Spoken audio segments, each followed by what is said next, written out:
Hello everyone, happy bihu. সকলোৰে মোৰ ফালৰ পৰা ৰঙালী বিহুৰ শুভেচ্ছা থাকিলে, অসমীয়া নৱবৰ্ষৰ হিয়াভৰা শুভেচ্ছা থাকিলে মোৰ ফালৰ পৰা। কিন্তু এতিয়া মই এটা কথা এটা ক'বলৈ বিচাৰিছোঁ যে মই আজি ৰাতিপুৱা পটককৈ মোৰ এটা আইডিয়া আহিলে যে যেনে বিষ্ণু ৰাভা আৰু আমাৰ জ্যোতিপ্ৰসাদ আগৰৱালা আৰু নন্দেশ্বৰ চক্ৰৱৰ্তী। আমাৰ এজন নন্দেশ্বৰ চক্ৰৱৰ্তী হৈছে আমাৰ ডিব্ৰুগড়ৰ এজন বহুত পুৰণা বহুত আগৰ টি খেতিয়ক, চাহ খেতিয়ক, এজন এণ্টাৰপ্ৰিনাৰ আছিলে। কিন্তু মই ভাবিছোঁ তেওঁলোকৰ বিষয়ে এখন কিতাপ এখন লিখোঁ, মানে তাতে তিনিজনৰ বিষয়ে থাকিব, যিখন অকণমান ৰিচাৰ্চ লাগিব।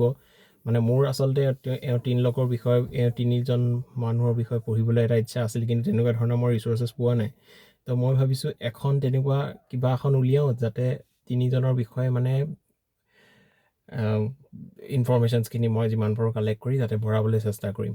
চ' আপোনালোকে যদি কিবা তেনেকুৱা আইডিয়াজ আছে আপোনালোকৰ মনত, বা আপোনালোকে যদি ভাবিছে বা কিবা চ'ৰ্চ আছে তেনেকুৱা, মোৰ ইয়াতে কমেণ্ট কৰিব। আৰু যদি কেনেকৈ কামটো ইম্প্ৰুভ কৰিব পাৰিম আৰু কি কৰিবলৈ ভাল হ'ব এই কামটো, আপোনালোকে মোক জনাবচোন। এইটো জাষ্ট এটা আজি মোৰ মনলৈ আহিলে আৰু মই কৰিব পাৰিলে বহুত ভাল লাগিব একচুৱেলি। চ' থেংক ইউ। আপোনালোকে কিবা তেনেকুৱা আপোনালোকৰ ফালৰ পৰা কিবা যদি ক'বলগীয়া থাকে মোক কমেণ্টত জনাব, আৰু থেংক ইউ।